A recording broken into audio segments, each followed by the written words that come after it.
سورۃ المائدہ کی آیت نمبر 12۔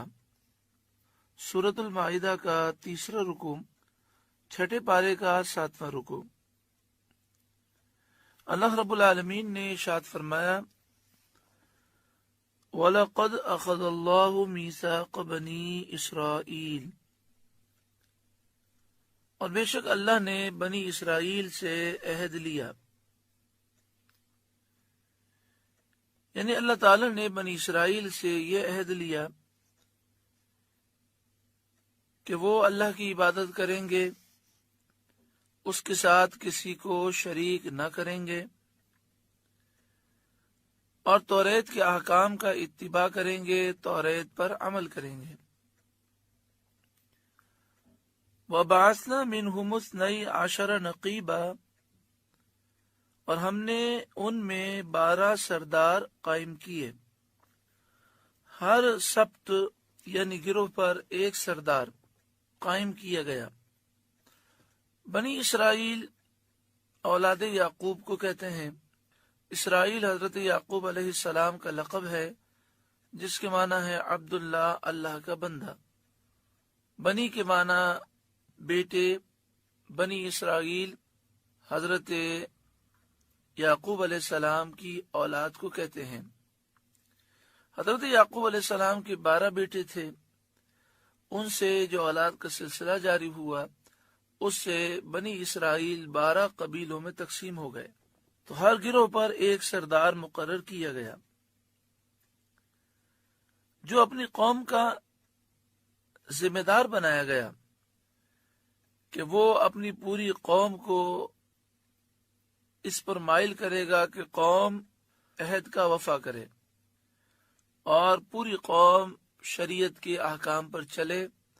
اس کا ذمہ دار ایک سردار کو بنایا گیا اور پوری قوم پر اس سردار کو مقرر کیا گیا۔ اس طرح 12 قبیلوں پر 12 سردار مقرر کیے گئے۔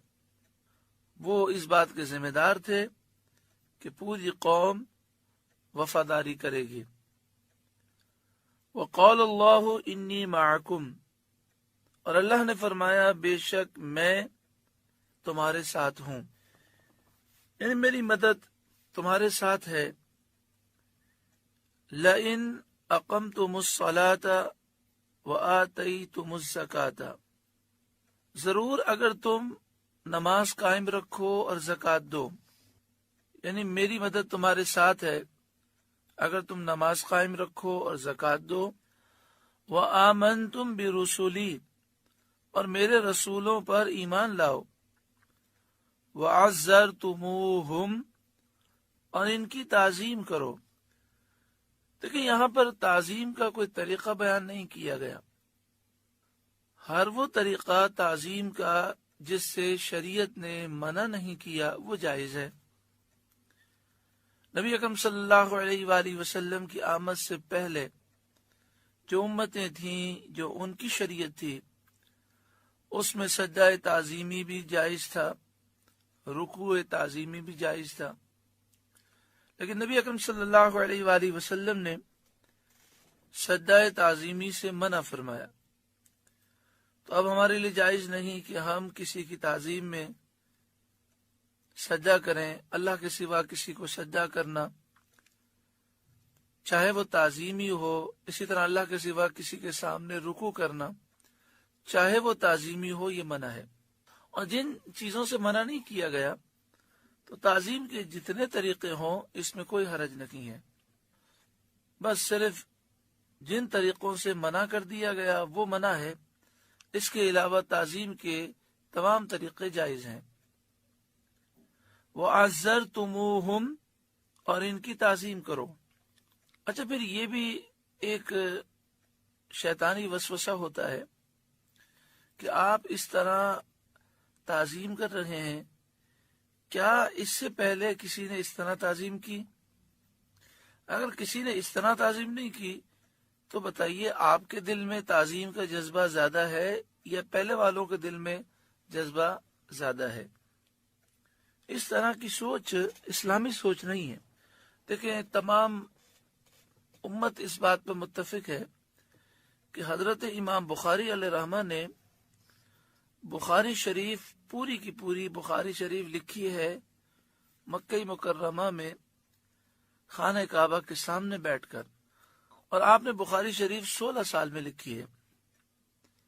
آپ کا طریقہ کار یہ تھا کہ آپ پہلے غسل فرماتے، پھر غسل فرما کر خانہ کعبہ کا طواف کرتے، طواف سے فارغ ہونے کے بعد 2 رکعت نفل پڑھنے کے بعد ایک حدیث لکھتے، پھر دوسری حدیث لکھنے کے لیے پھر دوبارہ غسل فرماتے، پھر طواف کرتے، پھر 2 رکعت نفل پڑھتے، پھر دوسری حدیث لکھتے۔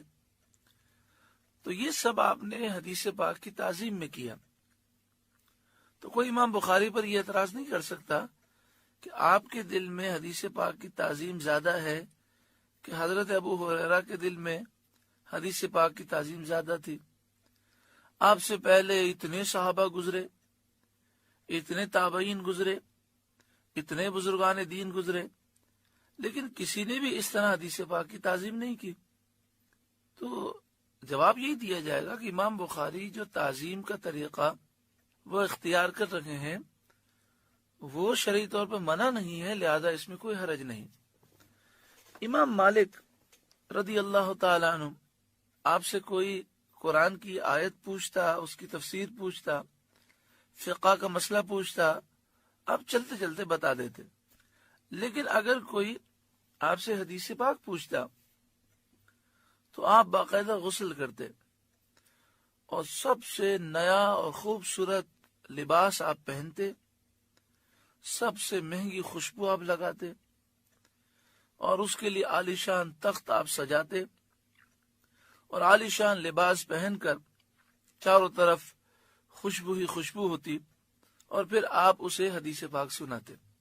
تو کیا کوئی امام مالک سے کہہ سکتا ہے کہ آپ سے پہلے اتنے صحابہ ہیں، صدیق اکبر، فاروق اعظم، عثمان غنی، حضرت علی، اور 1,24,000 کم و بیش صحابہ ہیں، آپ سے زیادہ وہ حدیث کی تعظیم کرتے ہیں، لیکن ان سے تو یہ طریقہ ثابت نہیں۔ تو جواب یہی ہوگا کہ امام مالک جو طریقہ اختیار کیے ہوئے ہیں اس کی شریعت میں ممانعت نہیں آئی، تو تعظیم کا جو طریقہ شرعی طور پر حرام نہ ہو اس کے کرنے میں کوئی حرج نہیں۔ لہذا یہ فوراً سوال کرنا فلاں نے نہیں کیا تو کیا ان سے زیادہ تمہارے دل میں حدیث کی تعظیم ہے یا نبی اکرم صلی اللہ علیہ وآلہ وسلم کی محبت ہے؟ تو اس طرح تو کوئی امام مالک سے بھی سوال کر سکتا ہے کہ صدیق اکبر کے دل میں حدیث کی تعظیم زیادہ ہے کہ آپ کے دل میں؟ انہوں نے تو حدیث اس طرح نہیں سنائی۔ یہ سارے شیطانی وسوسے ہیں، اور شیطان اس طریقے سے ہمیں محبت اور تعظیم سے دور کرنے کی کوشش کرتا ہے۔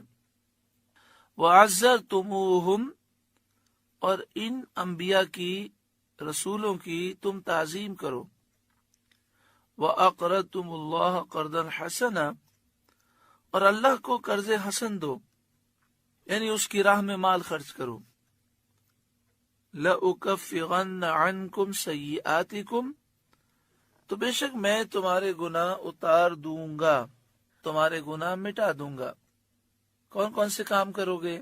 نماز قائم رکھو گے، زکوٰۃ دو گے، رسولوں پر ایمان رکھو گے، ان کی تعظیم کرو گے، اللہ کی راہ میں مال خرچ کرو گے، تو میں تمہارے گناہ مٹا دوں گا۔ وَلَأُدْخِلَنَّكُمْ جَنَّاتٍ، اور ضرور بضرور میں تمہیں جنتوں میں داخل کروں گا، تجری من تحتها الانہار، جن کے نیچے نہریں رواں دواں ہیں۔ فمن کفر بعد ذلک منکم، پھر اس کے بعد جو تم میں سے کفر کرے، فقد ضل سواء السبیل، وہ ضرور سیدھی راہ سے بہک گیا، سیدھی راہ سے ہٹ گیا۔ واقعہ یہ تھا کہ اللہ تعالی نے حضرت موسیٰ علیہ السلام سے وعدہ فرمایا تھا کہ انہیں اور ان کی قوم کو ارض مقدسہ کا وارث بنائے گا۔ ارض مقدسہ سے مراد بیت المقدس اور اس کے ارد گرد کی زمین ہے۔ اللہ تعالیٰ نے وعدہ فرمایا تھا کہ موسیٰ علیہ السلام کو اور ان کی قوم کو ارض مقدسہ کی فتح دے گا اور وہاں کا انہیں مالک بنائے گا۔ اس وقت ارض مقدسہ میں قنعانی جبار ظالم لوگ رہتے تھے. تو فرعون کے ہلاک ہونے کے بعد حضرت موسیٰ علیہ السلام کو اللہ تعالیٰ کا حکم ہوا کہ بنی اسرائیل کو ارض مقدسہ کی طرف لے جائیں. میں نے اس کو تمہارے لیے دار بنایا ہے، گھر بنایا ہے، قرار کی جگہ بنایا ہے. تو وہاں جاؤ اور جو دشمن وہاں ہیں ان پر جہاد کرو، میں تمہاری مدد فرماؤں گا. اور اے موسیٰ علیہ السلام، آپ اپنی قوم کے ہر گروہ میں سے ایک ایک سردار بنائیں. اس طرح 12 سردار مقرر کریں. ہر سردار اپنی قوم کے حکم ماننے اور عہد کی وفاداری کرنے کا ذمہ دار ہو. یعنی سردار اس بات کی ذمہ داری لے کہ میں پوری قوم کو حکم ماننے پر مجبور کروں گا اور میرے ماتحت جتنے لوگ ہیں سب عہد کی وفاداری کریں گے. حضرت موسیٰ علیہ السلام نے 12 سردار منتخب کیے اور پھر مصر سے بنی اسرائیل کو لے کر ملک شام کی طرف آپ روانہ ہوئے. جب اریحا کے قریب پہنچے تو ان سرداروں کو حالات معلوم کرنے کے لیے آپ نے بھیجا اور ان سے فرمایا تھا کہ وہاں جو کچھ بھی دیکھو تم یہ باتیں قوم کو مت بتانا، صرف مجھے بتانا اور اس راز کو راز رکھنا. وہاں انہوں نے دیکھا کہ لوگ بہت عظیم الجثہ، بڑے لمبے لمبے قد کے ہیں، بڑے چوڑے ہیں اور نہایت قوی اور توانا، ہیبت اور شوکت والے ہیں. یعنی وہ اتنے لمبے اور چوڑے لوگ تھے کہ جن کے سامنے بنی اسرائیل بہت بونے لگ رہے تھے. یہ ان سے ہیبت زدہ ہو کر واپس ہوئے اور آ کر انہوں نے اپنی قوم سے سب حالات بیان کر دیے اور اس طریقے سے قوم کے دل میں انہوں نے خوف بٹھا دیا. ان 12 میں سے صرف 2 نے عہد کو پورا کیا. ایک حضرت کالب بن یوقنا اور دوسرے حضرت یوشع بن نون. باقی 10 سرداروں نے عہد شکنی کی.